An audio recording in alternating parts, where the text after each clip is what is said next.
Hai, jumpa lagi dengan Matemania. Kali ini kita akan ngebahas tentang geometri ya, yaitu Euclid geometri, sejarahnya dari eh, ilmu tertua dalam matematika, yaitu geometri. Oke, kita mulai.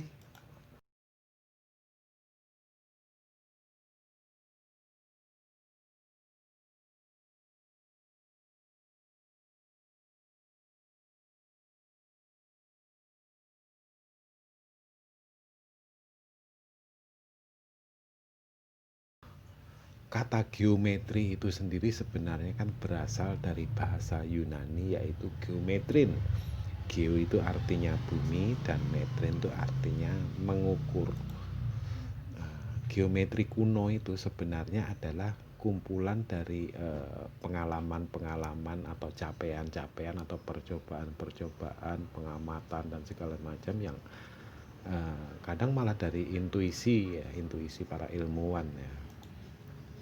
Salah satu ilmuwan geometri kuno itu Thales ya. Itu yang menjadi salah satu dari 7 orang bijak, karena ahli matematika itu juga ahli filosofi ya dulu pada zamannya ya. Kemudian pasti kenal dong dengan Pitagoras. Oke, beberapa konsep matematika seperti hukum Pitagoras dan segala macam tuh berasal dari Om Pitagoras ini. Atau Pitagoras ini sebenarnya ya dia mendirikan suatu sekolah ya, sekolah. Jadi yang menemukan rumus Pitagoras itu mungkin si Om Pitagorasnya sendiri atau mungkin murid-muridnya dari sekolahnya itu. Oke. Kemudian yang paling ngetop nih Mbah Euclid nih. Dia menulis suatu buku ya. Waktu 300 sebelum Masehi dulu itu bukunya itu judulnya Elemen. Itu ada 13 jilid buku itu.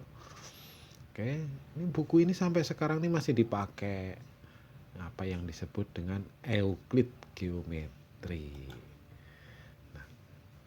Dalam matematika itu geometri diklasifikasikan menjadi 2 jenis, yaitu Euclid dan non-Euclid. Nah, buku geometri Euclid ini berdasarkan pada buku Elemen ini ya.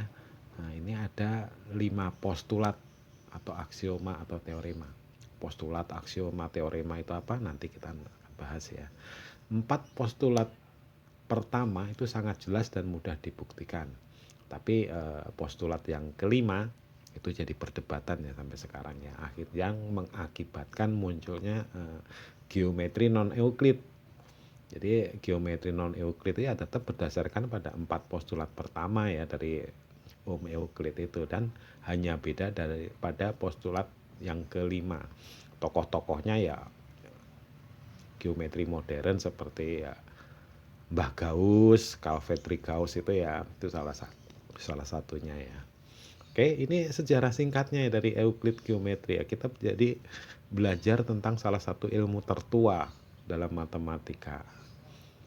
Oke, jadi apalagi yang akan kita bahas? Apa sih aksioma itu? Nah, aksioma ini pernyataan yang kita terima sebagai suatu kebenaran dan sifatnya umum.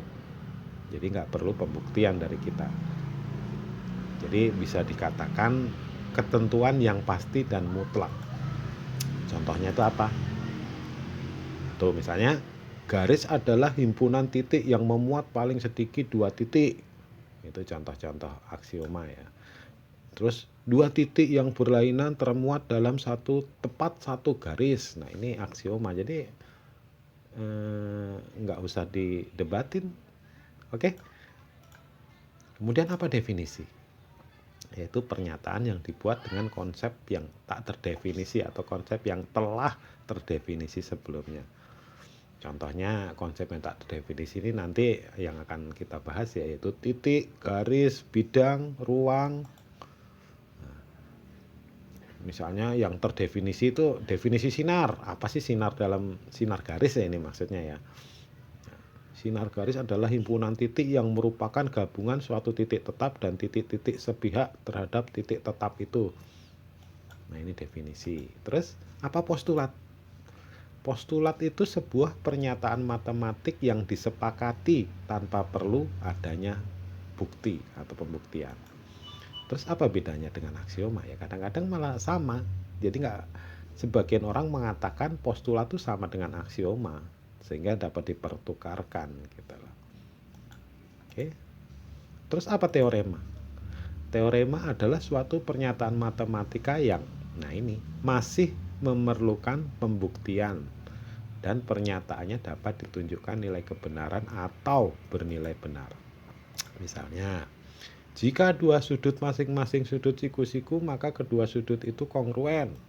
Terus, jika dua sudut masing-masing bersuplemen dengan suatu sudut yang sama, maka mereka kongruen. Nah, ini artinya masih bisa dibuktikan atau perlu pembuktian. Oke.